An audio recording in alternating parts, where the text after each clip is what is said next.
میریم سراغ سوالی که همیشه از ما میپرسید: کدوم رنگ مشکی بهتره؟ یا پیشنهاد شما برای استفاده از رنگ مشکی چیه؟ ببینید، عملا ما نمیتونیم رنگی رو به شما پیشنهاد کنیم تا زمانی که ندونیم چه کاری قراره انجام بدید. ما یه دسته رنگ مشکی روی میز چیدیم که یکی یکی میخوایم توضیح بدیم این رنگ ها برای چی هستن. سعی میکنم توی 2-3 اسلاید اول یکی یکی رنگ ها رو توضیح بدم و بعد برم یه توضیح مفصل تر داشته باشیم که از کجا بفهمیم رنگایی که داریم برای چه کاری خوب هستن. خب از همین پایین شروع میکنم. رنگ پنترا 3X و زیرش نوشته تریبال بلک، مخصوص پر کردن و سایه. مکس بلک اترنال، مخصوص پر کردن و سایه. سوپر بلک ناکترنال، مخصوص پر کردن و سایه. داینامیک تریپل بلک، مخصوص پر کردن و سایه. بیسیک بلک فیوژن متوسط مولکول هست یا متوسط رنگدانه، هم برای خطوط میشه استفاده کرد، هم برای پر کردن و عملا برای سایه هم میشه.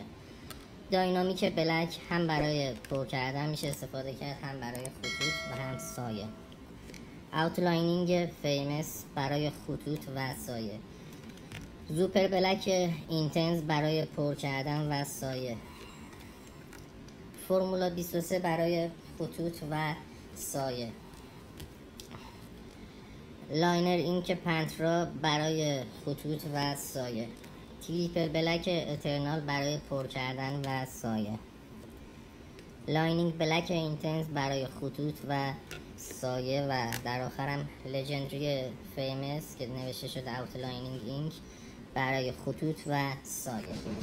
خب میریم توضیح بدیم که چرا این رنگ ها مخصوص سایه، مخصوص پر کردن یا مخصوص خطوط هستن.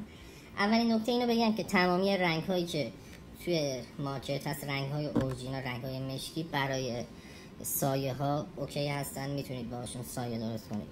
میریم سر بحث این که چرا ما چند مدل رنگ داریم. ببینید، ما 3 دسته رنگ مشکی داریم.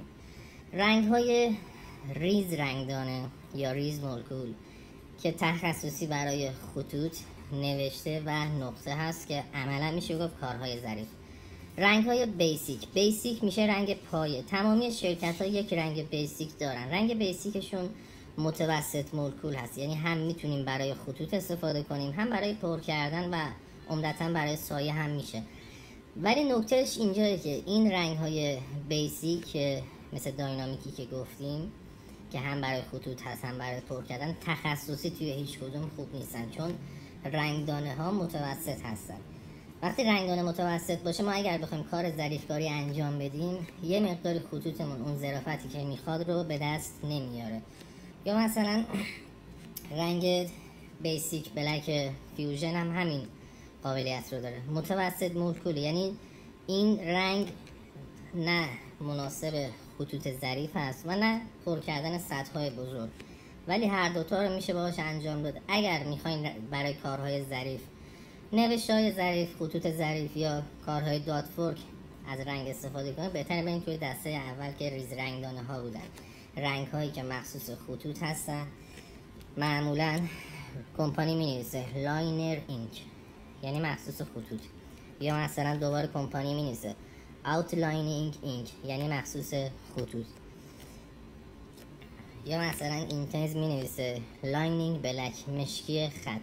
اینها مخصوص خط نوشته و خطوط ظریف هستن. خب دسته دوم رو هم گفتیم. دسته سوم میرن درشت رنگدانه ها، رنگ هایی که مولکولای اونها درشته.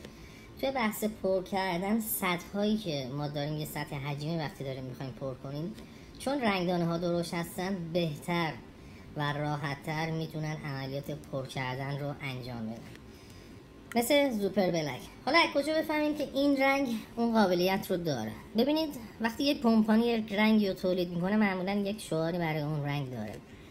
مثلا اینجا نوشته بلکر دن بلک، یعنی مشکی تر از مشکی. کمپانی هایی که روی مشکی بودن رنگ هاشون خیلی تاکید داشته باشن، یعنی این رنگ توی دسته سوم که درشت رنگدانه ها هستن قرار میگیره. یعنی رنگ هایی که خیلی مشکی بخوام باشن، باید عملا توی دسته پر کردنی ها باشن. زوپر بلک یکی از اونها است. مکس بلک اترنال، مکس بلکی که آوردین، مکسش یعنی تقریبا میشه گفت ماکسیموم، یعنی تیرگی بیش از حد، که باز هم میشه چی شعارش، یعنی یعنی تیرگی زیاد و میره تو دسته سوم که دسته درشت رنگدانه ها بود. تریپل بلک، تریپل یعنی سگانه، یعنی مشکی سگانه، یا اصطلاحاً شعاری که شرکت واسه این رنگ داده بود 3 برابر مشکی تر، چیزی که خود شرکت گفته بود. این وقتی شرکت میگه 3 برابر مشکی تر، یعنی روی مشکی بودن، زیاد مشکی بودن یک رنگ تاکید داشته باشه، میره توی دسته درشت رنگدانه ها که میشه مخصوص پر کردن. یا حتی تریپل بلک اترنال هم همین شرایط رو داره. یا پنترا رنگی داره 3x، اون 3x که آورد یعنی 3 برابر تقریبا. زیرش نوشته تریبال، یعنی باز هم مخصوص پر کردن این رنگ. ما اگر با جوهرهایی که مخصوص پر کردن هستن، مثل تریپل، مثل تریبال بلک یا مثل زوپر، وقتی بیام یک خطی و یک کار ظریفی رو انجام بدیم، عملا چون رنگدانه هامون درشته، ظرافت کار کم میشه و باعث میشه که اون خطوط ما اون ظرافتی که میخوایم رو نداشته باشه و یه مقداری مثلا خطوط کلوفتر بشه، اون چیزی که باب میلمون هست نشه. من یه توضیح در مورد رنگ فرمولا 23 بدم. روی این رنگ، چه پشتش و چه روی این رنگ، توضیحی در مورد اینکه این رنگ مخصوص چی هست کمپانی نداده، ولی شما خیلی ساده میتونید برید توی سایت شرکت اینتنز توضیحات این رنگ رو بخونید. نوشته بهترین رنگ مخصوص لترینگ. لترینگ یعنی نوشته. وقتی یک کمپانی میاد روی بحث بهترین رنگ بودن برای نوشته تاکید میکنه، عملا میره توی دسته اول. یعنی چی؟ یعنی این رنگ مخصوص خطوط هست، ریز رنگدانه هست. این ویدیویی که ما در مورد رنگ ها به صورت جامع برای شما به دست آوردیم، گاهی اوقات خیلی از دوستان ما پیام میدن که بهترین رنگ مشکی چیه. ما عملا نمیتونیم بهشون بگیم. مثلا من نمیدونم میخواد خطوط استفاده کنه یا بحث پر کردن، و مثلا توی ذهنم میگم شاید میخواد برای پر کردن استفاده کنه، میام تریپل بلک یا زوپر بلک رو معرفی میکنم. اون بنده خدا میاد نوشته یا یه طرح ظریف خیلی ریز میزنه با این رنگ ها، بعد میگه یه مقدار پخشی رنگ داشته، خطی ظریفی که میخواسته نتونسته به دست بیاره و کلوفتر شده، میاد شاکی میشه، میگه آقا شما گفتی بهترین رنگ اینه. یا مثلا میاد میگه آقا بهترین رنگ ما فرمولا 23 رو بهشون میدیم، میخواد یه ناحیه رو پر کنه. وقتی با این رنگ بخوایم یه ناحیه رو پر کنیم، چون ریز رنگدانه هست، میزان تکرارمون زیاده، رنگدانه ها ریز هستن، تا بخوان کنار هم دیگه توی یک سطحی قرار بگیرن طول میکشه. پس عملا با این هم نمیشه یه قسمتی رو پر کرد. نه اینکه نشه، میشه، ولی انقدر باید سوزن بزنید که باعث میشه سطح پوست زخم بشه. پس اگر قراره رنگ مشکی رو انتخاب کنید، بر اساس این توضیحاتی که دادیم انتخاب کنید. و اگر برای همه کار میخواین، یعنی هم میخواین خطوط استفاده کنید، هم پر کردن و همین که سایه بخواین بزنید، رنگ های بیسیک مثل داینامیک بلک، مثل بیسیک بلک فیوژن یا کمپانی اینتنس هم رنگی داره اسم ترو بلک. رنگ هایی که یا کلمه بیسیک روش هست یا هیچ توضیح در مورد مشکی بودن نداره، یا فقط بلک خالی مثلا نوشته شده، مثل داینامیک که فقط نوشته بلک توی پرانتز، حالا برند داینامیک توی پرانتز اسم رنگ رو مینویسه و قبلش 3 تا از حروف مختصر اون کمپانی که حالا BLK هست رو نوشته. امیدوارم که این ویدیو آموزشی مفید بوده باشه برای شما.